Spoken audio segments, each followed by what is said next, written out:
നമസ്കാരം, ഏവർക്കും post market റിപ്പോർട്ട്സുകളിലേക്ക് സ്വാഗതം. ഇന്ന് ഏപ്രിൽ 30.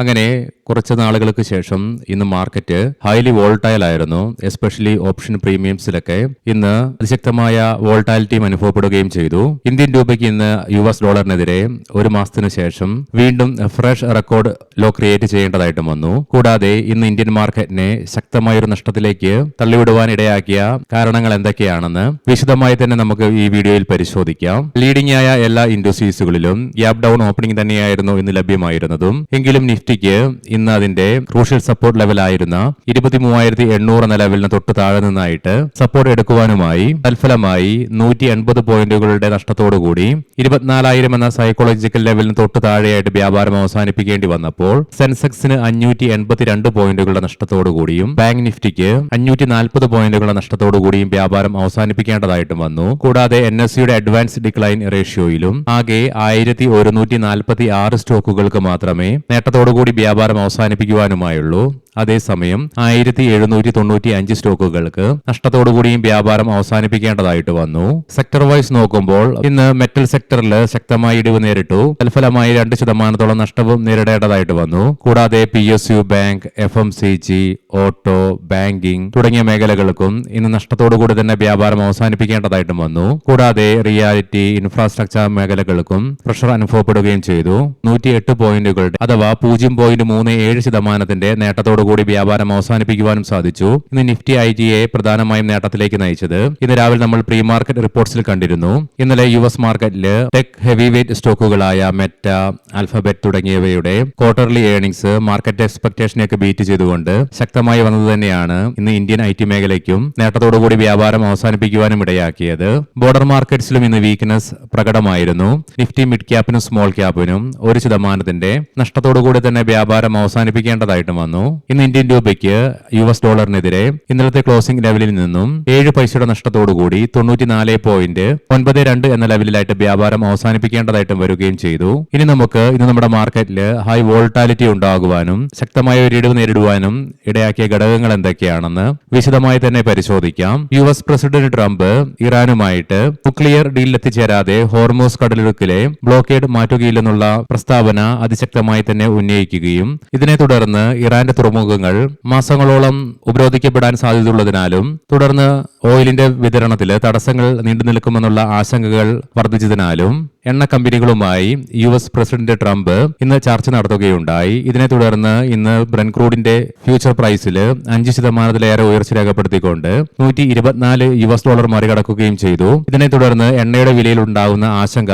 ശക്തമാവുക തന്നെ ഉണ്ടായി. മാത്രമല്ല എണ്ണയുടെ വിലയിൽ ഉണ്ടാകുന്ന ഉയർച്ചയുടെ ഫലമായിട്ട് ഇൻഫ്ലേഷനുള്ള സാധ്യതകൾ വർദ്ധിപ്പിക്കുന്നതുകൊണ്ടും ഇന്ന് ഗ്ലോബൽ മാർക്കറ്റിനെ എന്ന പോലെ തന്നെ ഇന്ത്യൻ മാർക്കറ്റിനെയും ഈ ഒരു പ്രശ്നം രൂക്ഷമായി തന്നെ ബാധിക്കുകയും ചെയ്തു.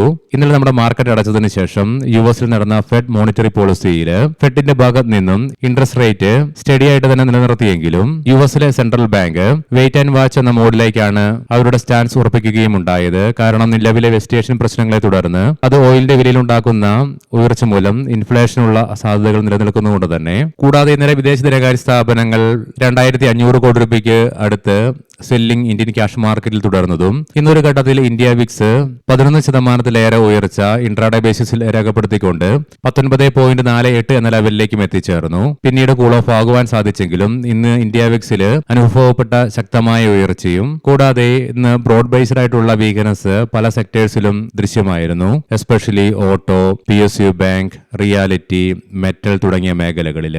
ഇതിനു പുറമെ കഴിഞ്ഞ മാസം മാർച്ചില് അമേരിക്കൻ ഡോളറിനെതിരെ 95.21 എന്ന റെക്കോർഡ് ലോ മറികടന്നുകൊണ്ട് ഇന്ന് ഇന്ത്യൻ രൂപയ്ക്ക് 95.23 എന്ന ലെവലിലേക്ക് US ഡോളറിനെതിരെ എത്തിച്ചേരേണ്ടതായിട്ടും വന്നു. ഇതിനെ തുടർന്ന് ഈ കലണ്ടർ വർഷത്തിൽ മാത്രം 5% ഇടിവാണ് ഇന്ത്യൻ രൂപയ്ക്ക് അമേരിക്കൻ ഡോളറിനെതിരെ നേരിടേണ്ടതായിട്ടും വന്നത്. ഇന്ത്യൻ രൂപയുടെ മൂല്യത്തിലുണ്ടാകുന്ന ഇടിവ് ഇന്ത്യൻ ഇക്വിറ്റി മാർക്കറ്റിനെ ഡയറക്റ്റ് ആയിട്ട് തന്നെ പ്രഷർ ചെയ്യുമെന്നുള്ളതിനാൽ ഇന്ത്യൻ രൂപയുടെ മൂലത്തിലുണ്ടായ ഇടിവും നമ്മുടെ മാർക്കറ്റിനെ സാരമായ രീതിയിൽ തന്നെ ബാധിക്കുകയും ചെയ്തു. ഇതിനു പുറമെ ഇന്ന് സെൻസെക്സിന്റെ മന്ത്ലി എക്സ്പയറിയുമായിരുന്നു. പൊസിഷൻസ് സ്കോർ ഓഫ് ചെയ്യുന്നതിനാലും റോൾ ഓവർ ചെയ്യുന്നതിലും ഉണ്ടായ വോൾട്ടാലിറ്റിയും മാർക്കറ്റിന്റെ ഗതിവിധികളെ സാരമായ രീതിയിൽ തന്നെ ഇന്ന് ബാധിക്കുകയും ചെയ്തു. ഈ പറഞ്ഞ കാരണങ്ങൾ കൊണ്ടൊക്കെയാണ് ഇന്ന് നമ്മുടെ മാർക്കറ്റിന് നഷ്ടത്തോടുകൂടി തന്നെ വ്യാപാരം അവസാനിപ്പിക്കേണ്ടതായിട്ടും വന്നത്.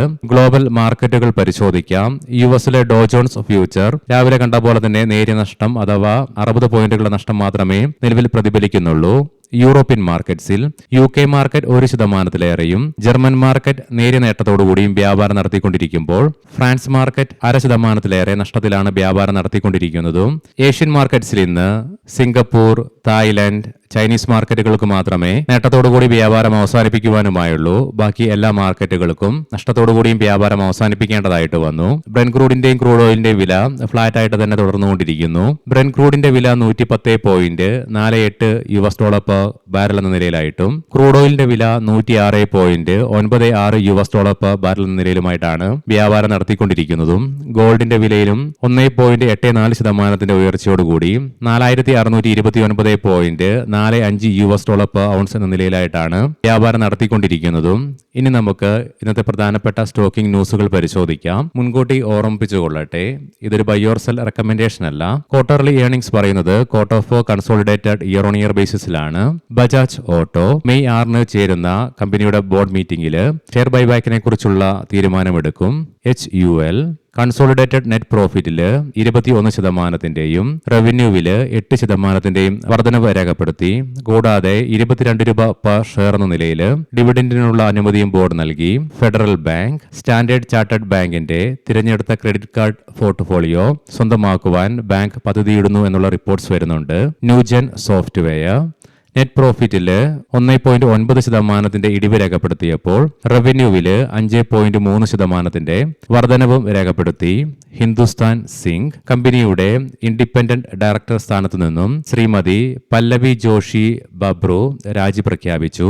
ഭാരത് സിഎറ്റ്സ് ക്വാർട്ടർ 4 റിസൾട്ടുകൾ പ്രസിദ്ധീകരിക്കുവാനായിട്ട് മെയ് 6 കമ്പനിയുടെ ബോർഡ് യോഗം ചേരും. പവർ ഗ്രിഡ് കോർപ്പറേഷൻ SBIയിൽ നിന്ന് 4,000 കോടി രൂപയുടെ അൺസെക്യൂർഡ് വായ്പയ്ക്ക് ബോർഡ് അംഗീകാരം നൽകി. അദാനി പവർ ആണവോർജ അവസരങ്ങൾ പിന്തുടരുന്നതിനായിട്ട് സർക്കാർ നിയമങ്ങൾക്കായിട്ട് കമ്പനി വെയിറ്റ് ചെയ്യുകയാണെന്നുള്ള റിപ്പോർട്ട്സ് വരുന്നുണ്ട്. RBL ബാങ്ക് എമിറേറ്റ്സ് NBDയുടെ നിക്ഷേപം മൂലമുള്ള നിയന്ത്രണത്തിലെ മാറ്റത്തിന് സെബിയുടെ അംഗീകാരം ബാങ്കിന് ലഭിച്ചു. Shakti pumps India Maharashtra state electricity distribution കമ്പനിയിൽ നിന്നും 155.2 കോടി രൂപയുടെ ഓർഡർ കമ്പനിക്ക് ലഭിച്ചു.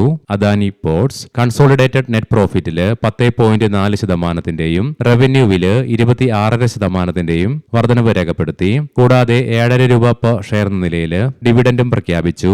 ബജാജ് ഫിൻസർവ് കമ്പനിയുടെ നെറ്റ് പ്രോഫിറ്റില് 5%, റവന്യൂവില് 6% വർധനവ് രേഖപ്പെടുത്തി. 1.5 രൂപ per ഷെയർ എന്ന നിലയിൽ ഡിവിഡന്റും പ്രഖ്യാപിച്ചു.